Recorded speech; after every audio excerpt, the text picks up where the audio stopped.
হে everyone, আজকে মহালয়া ছিল, সেজন্য ভোরবেলা উঠে একটুখানি বেরিয়েছিলাম। বিশ্বাস করো, সারা বছরে এই একটা দিনেই ভোরবেলা ওঠা হয়, সেটা হলো মহালয়ার দিন। আজকে ভোরবেলা উঠে একটুখানি বেরিয়েছিলাম, হাঁটতে হাঁটতে শিববাড়ির দিকে চলে গেলাম। আর শিববাড়িতে গিয়ে দেখতে পেলাম অনেক বড় একটা পোস্টার লাগিয়েছে। আমরা সকলেই জানি আমাদের মাঝে আর জুবিন গার্গ নেই, উনি সিঙ্গাপুরে গিয়ে প্রোগ্রামে ফিরে আসা হলো না।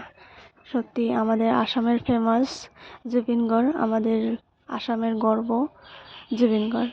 40 রকম ভাষায় উনি গান গেয়েছিলেন, বাংলায়, আসামিস, হিন্দি, আরও কত রকম ভাষা। সত্যি ভগবানের কাছে ওনার আত্মার শান্তি কামনা করি। উনি যেখানেই থাকুন, ওনার আত্মা যাতে শান্তি পায়, ভালো থাকেন, সেটুকুই কামনা করি ভগবানের কাছে। ভিডিওটি কেমন লাগলে অবশ্যই জানিও। আমরাও একটুখানি শিববাড়ি গিয়ে তারপরে নতুন বাজার চলে গেলাম। নতুন বাজার থেকে স্টেশনে চলে গেছি, স্টেশন থেকে একটুখানি ঘুরে বাড়ি চলে গেলাম। কেমন লাগলো অবশ্যই জানিও ভিডিওটি। তোমরা সকলে ভালো থেকো, সুস্থ থেকো।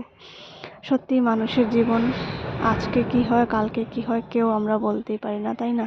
আজ আছি তো কাল নেই। তো যাই হোক, আমি আমার ভিডিওটা